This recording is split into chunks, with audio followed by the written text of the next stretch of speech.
Welcome to the Explainer. If you're an ACCA student currently staring down the barrel of the financial management exam, you know you might be feeling just a little bit overwhelmed right now. But I want you to take a breath and totally shift your mindset. Today, you aren't just a stressed student, you are a strategic financial manager. And over the next few minutes, we're going to unlock your ultimate toolkit.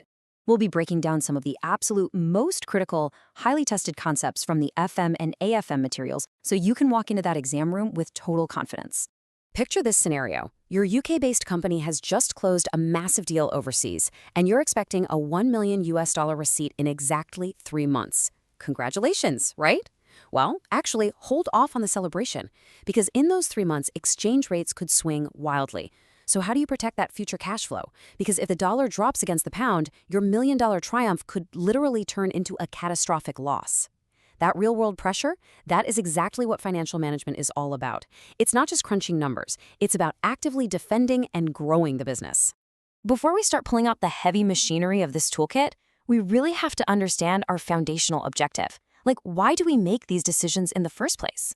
The answer is wealth maximization. Now, you might be thinking, isn't that just making the most profit? Absolutely not. Profit maximization is a massive trap. Accounting profit ignores the time value of money, it ignores risk, and most importantly, profit is not cash. Wealth maximization is all about maximizing the market value of shares, which is effectively the present value of all those future dividends.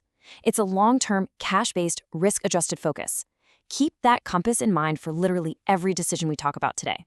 Okay, let's dive into this. Here's our game plan. First, the ultimate FM toolkit. Second, taming foreign exchange risk. Third, valuing a business correctly. Fourth, risk, systematic versus unsystematic. And finally, securing your passing grade. Section 1, the ultimate FM toolkit, building your financial strategy. Section 2, taming foreign exchange risk. The shield, protecting your cash. Mastering the FM syllabus basically means mastering 3 distinct actionable tools: a shield to protect your cash, a scale to weigh investments, and a radar to navigate markets. Let's start with your shield against transaction risk. When dealing with foreign currencies, transaction risk is that terrible anxiety of not knowing what your cash will actually be worth in your domestic currency by the time it finally arrives.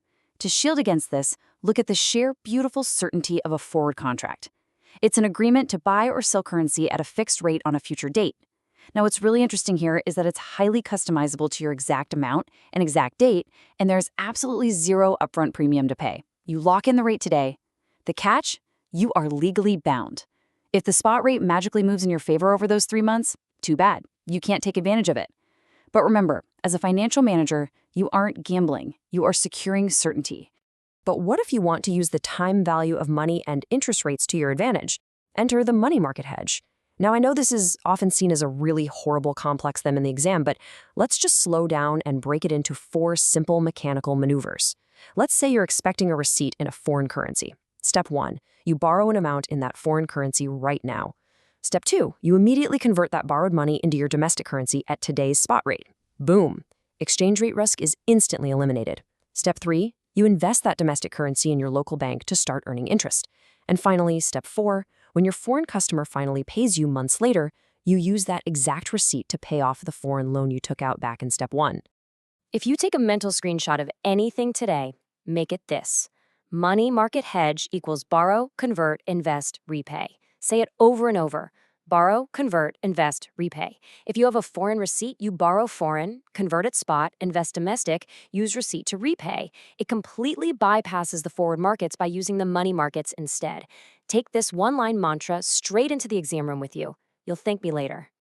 Section 3. Valuing a business correctly. The scale. Pricing a company. All right, let's look at your second tool, the scale. You are going to be asked to value companies either for an acquisition, a merger, or maybe just to assess performance. The trick here isn't just knowing the math, it's knowing exactly which method to use based on the scenario the examiner throws at you. So here's your rapid-fire cheat sheet. If you're looking at a holding company, an investment company, or a business that's about to be broken up, you use the asset-based method, looking at net book value or realizable value. If you've got data for comparable quoted companies, you use the P/E ratio method, multiplying the industry P/E by your company's maintainable earnings.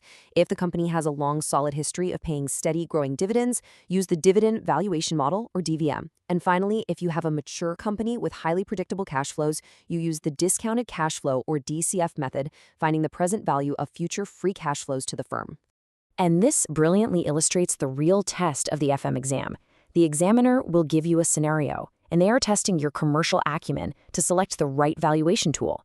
For instance, if the company just had a massive one-off gain, like say selling the CEO's corporate yacht, you can't blindly use the PE ratio without adjusting it first to find the maintainable earnings.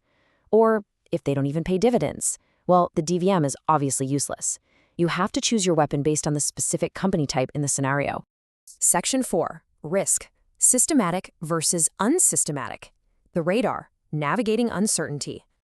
Now for your third tool, the radar. Every financial decision involves risk, but, and this is key, not all risk is created equal. To calculate the required return of an investment, we use the Capital Asset Pricing Model, or CAP.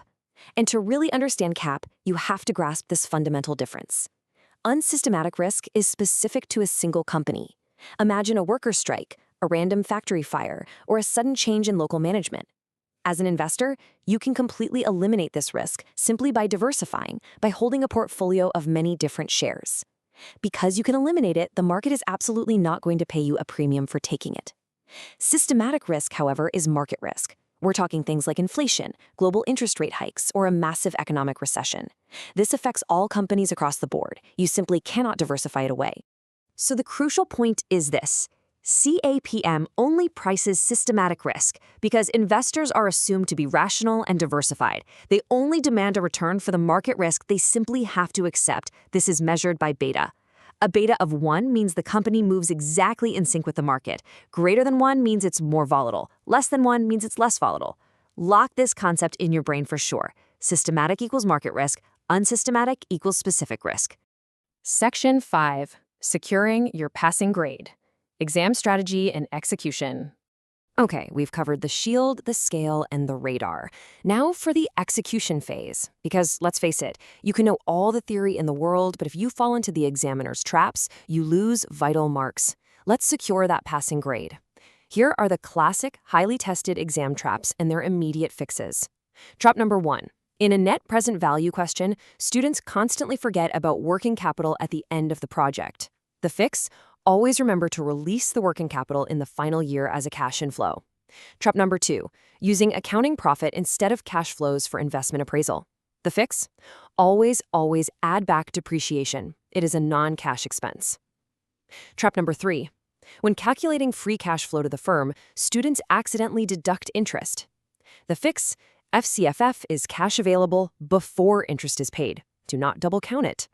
The golden rule of the computer-based exam is this. You must practice using the spreadsheet software, and you absolutely must show all your workings.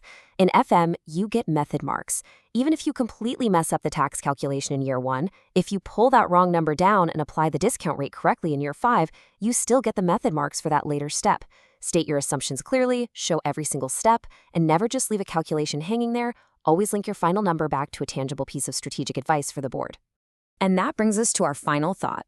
Financial management isn't just a test of your calculator skills or how well you memorized a formula sheet. The examiner wants to see if you can truly think like a strategic advisor. You now have the ultimate toolkit. You know exactly how to tame foreign exchange with money market hedges, you know how to select the right valuation method for the right company, and you understand the risk the market actually cares about. But the real question is, when faced with a messy, complex, real-world scenario, can you apply this logic to uncover the true value of a business? I firmly believe you can. Take these tools, apply them with confidence, and go conquer that exam.